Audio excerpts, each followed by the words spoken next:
হাসরের ময়দানের ভয়াবহ দৃশ্যটা আমরা একটু পড়ি কোরআন থেকে।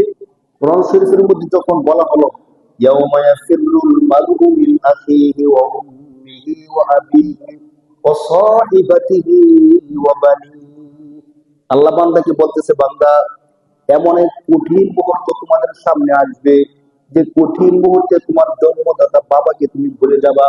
কাকে ভুলে যাবে বলেন? যে জন্ম দিচ্ছে বাবা। আপনি একটা জিনিস চিন্তা করেন, আরো গভীর করে বলি। আমরা যদি কেউ আমাদের দেশের কোন সন্তান বাহিরে গেছে, বিদেশ করে আসছে 5 বছর পর, 5 বছর পরে বাড়িতে আসলে বাবা তাকে এয়ারপোর্টে আগে আনতে গেলে সর্বপ্রথম বাবাকে জড়ায় ধরবে না বলেন? এতদিন পরে বাবাকে দিচ্ছে আল্লাহ। অথচ কিন্তু আসার আগের দিনও বাবার সাথে ভিডিও কলে কথা বলছে, বলেন না? আমরা আসার আগের দিনও বলে, বাবা দোয়া করেন, আমি আসতেছি, টিকিট কাটতেছি, এই করতেছি, ওই করতেছি। এরপরে এয়ারপোর্টে নামার পরে সর্বপ্রথম বাবাকে জড়ায় ধরে কাঁদে কি কাঁদে না? না, কতদিন পরে বাবাকে দেখলাম সরাসরি, মিস করলাম, মাকে জড়ায় ধরে কাঁদে। এই সন্তানটা কবরের মধ্যে সর্বনিম্ন 40,000 বছর থাকবে, সর্বশেষ কবরের মধ্যে যে থাকবে। এত হাজার হাজার বছর পরে হাসরের ময়দানে যখন বাবা আর সন্তানের সাথে সাক্ষাৎ হবে, তখন তো অন্তত ঘন্টাখানিক জড়ায় ধরে কাদার কথা না বলেন? যে এত বছর পরে আমার বাবারে দেখলাম, এত বছর পরে কাকে দেখলাম? মাকে দেখলাম। দুনিয়ার মধ্যে যদি 5 মিনিট জড়ায় ধরে কান্না করে মাত্র 5 থেকে 10 বছরের বিচ্ছেদের কারণে, তো 40,000 বছর কবরে থাকলে হাসরের ময়দানে সাক্ষাৎ হওয়ার পরে অন্তত সন্তান বাবাকে জড়ায় ধরে 1 ঘন্টা তো কান্না করার কথা।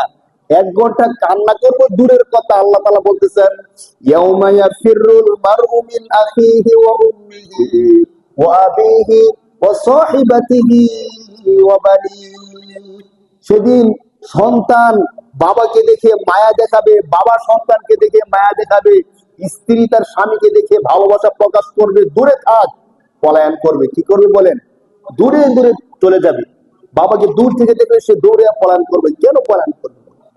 কারণ আপনারা একটা ঘটনা হয়তো ছোট্ট করে শুনছেন, যে এক ব্যক্তি তার আমল নামা যখন আল্লাহ তাআলা মাপবেন, একদিকে তার ভালো কাজ, অন্যদিকে মন্দ কাজ, যখন মিজানের পাল্লার মধ্যে দুদিকে আমলগুলো মাপা হবে, সবকিছু সেম সেম। তার ন্যাকও ঠিক আছে, গোনাও কি ঠিক আছে, সেম। আল্লাহ তাআলার পক্ষ থেকে তাকে জানানো হবে যে তোমার ন্যাক একটা কম। কয়টা কম বলেন? কয়টা ন্যাক কম? একটা ন্যাক কম। আর শুধু যদি একটা ন্যাক হয়, তাহলে আমরা দেখতেছি পাল্লার মধ্যে যে তুমি জান্নাতে যাইতে পারো। কারণ গুনার সব সমান সমান, আর একটা ন্যাক হলে তখন জান্নাতে যাওয়ার শুধু সে টেনশনে পড়ে যাবে যে বেশি কিছু তো না, 100-200 তো না, একটা মাত্র ন্যাক। একটু তো পরীক্ষার মধ্যে কেউ যদি অনেক নাম্বার ব্যবধানে ফেল করে, তার বেশি আফসোস থাকে না, এই স্বাভাবিক, ফেল করছে অনেক নাম্বার পাইনি। কিন্তু যদি 1 নাম্বার, 2 নাম্বার, 5 নাম্বার কম পায়ে ফেল করে, তখন কিন্তু আফসোসটা অনেক বেশি। আর একটা নাম্বার, অনেকে আবার তখন বোর্ড চ্যালেঞ্জ করে যে দেখি আরেকটা নাম্বার বাড়ানো যায় কিনা। তো ওই লোকেরা বলবে যে দেখো, একটা নাম্বার তো বেশি কিছু না, দুনিয়ার মধ্যে তো তোমার পরিবার, বাবা মা, আত্মীয় স্বজন, বন্ধু বান্ধব কত কিছু ছিল। এমন বন্ধু ছিল যাদেরকে ছাড়া তুমি খাইতে না, বাবা ছিল, মা ছিল, আত্মীয় স্বজন ছিল, স্ত্রী ছিল, সারা জীবন যৌবন সবকিছু তার পিছে ব্যয় করে দিছো। একটা ন্যাক কারো থেকে পাওয়া যায় কিনা দেখো। হাদিসের মধ্যে আসছে, এই লোকটা একটা ন্যাকের আশায় সারা হাসরের ময়দান ঘুরবে, দৌড়াবে, যে একটা ন্যাক কারো কাছে পাই কিনা। বাবার কাছে যাবি, যে বাবা এত কষ্ট করছেন, দুনিয়ার মধ্যে সবকিছু করছেন, আজকের দিনে শেষ একটা কষ্ট করেন, একটা ন্যাক দেন। বাবা বলবে আমি তো ন্যাকের টেনশনে দৌড়াদৌড়ি করতেছি, আমারই তো আজকে ইয়ানাফসি ইয়ানাফসি। কি বলবে বলেন? ইয়ানাফসি। হ্যাঁ, আসলে ময়দানটা এত ভয়াবহ হবে। আপনি ভাবেন দৌড়াদৌড়ি কেন করবে না? নিচের জমিনটা পুরে তামার মতো হয়ে যাবে, আঙ্গার হয়ে যাবে, আর মাথার মগজগুলো বলে টকবক করে পড়তে থাকবে। কথাগুলো তো বাস্তব। এই ভয়াবহ হাসরের ময়দানে একটা মানুষ দৌড়তে থাকবে কয়টা নেকির জন্য? বলেন ভাই, কয়টা নেকির জন্য? একটা নেকির জন্য। আর যে মহিলার গল্পটা আপনাদেরকে বলছি, বাস্তব গল্প, যে মহিলা বলতেছিল যে আমি সাইন দিলে কিস্তি স্যার তাকে টাকা দেয়, তাহলে এই মহিলা কতগুলো গুনাহ করতেছে বলেন? একটা মানুষ, সে কিন্তু দলও না, চুইলও না, কিন্তু গোনা মাঝখানটা ফাও হয়ে গেল। টাকা নিল আরেকজনে, টাকা দিল আরেকজনে, মাঝখান দিয়ে সে সাক্ষী থাকলো, তার সাপোর্টে টাকাটা নিল। তারা যত গুনাহ করছে, এই মহিলার কি সিন গুনাহ। অনেকে আমরা গর্ব করি যে কিস্তির স্যার টাকা নিতে আসলে আমার ঘরের মধ্যে আসে, আমার ঘরের মধ্যে বসে, কাকে কিস্তি দেওয়া যায়, কাকে কিস্তি দেওয়া যায় না, আমার সাথে একদিন আলোচনা করছে। যে সারা গ্রামের কারো ঘরে বসে না, একমাত্র আমার ঘরটা পছন্দ করে। আমার ঘরে আসলে তারা এক গ্লাস শরবত খায়, কাকে কিস্তির টাকা দেওয়া দেবে দেওয়া যাবে না সেটা আমার ঘরে বসে আলোচনা করে, আমাদের থেকে পরামর্শ নেয়।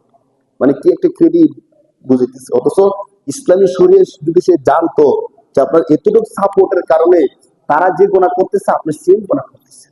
আল্লাহ রাসূল সাল্লাল্লাহু আলাইহি সাল্লাম সুদের কারণে যাদেরকে লানত করছেন, যে দেয়, যে নেয়, যে সাক্ষী থেকে, যে সহযোগিতা করে, চারজন সমান গুনাহগার বলেন নাউজুবিল্লাহ।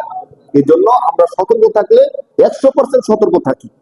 আমি যদি সুদি কারবার না করি, যেন সুদি কারবারের সহযোগিতাও না করি। আমাকে ফোন করে কেউ বলছে ব্যাংক থেকে যে অমুককে 50,000 টাকা দেওয়া যায় কিনা, আপনি বলবেন আপনারা দেখে নেন দেওয়া যায় কিনা যায়। আমি এখানে সাক্ষী হতে প্রস্তুত না, সাপোর্ট দিতে, সমর্থন দিতে প্রস্তুত না, যেহেতু আমি এই কারবারের মধ্যে নাই। অনেক সময় মনে হয় কি যে আমাকে ফোন দিছে, আমি গ্রামের গণ্যমান্য কেউ, এটা তো আমার একটা আলাদা ভালো কিছু।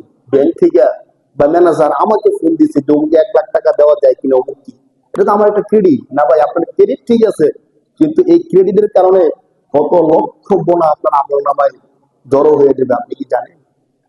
অথচ হাসরের ময়দানে একটা সওয়াবের জন্য সারা হাসরের ময়দানে দৌড়াবে। তখন বোঝা যাবে যে আমি কাজটা কি করছি। যদি কেউ সত্যিকার ভাবে হাসরের ময়দানের দৃশ্যপটটা সামনে তুলতে পারে, তাহলে গুনাহ তো করবে না, গুনার কাজে কাজে সাপোর্টও করবে না। হাদিসে মুসলিম শরীফের হাদিসের মধ্যে আসছে, মান দাল্লা আলাল খাইরি কাফাইহি, কেউ যদি সৎ কাজ করে সৎ কাজের রাস্তা দেখায় দেয়, দেখায় দেওয়ার ফলে ওই ব্যক্তি যতগুলো সৎ কাজ করবে তত সওয়াব পাবে। এই নেকির একটা অংশ যে রাস্তা দেখাই দিছে সেও সমান সওয়াব পাবে। সুবহানাল্লাহ। এই জন্য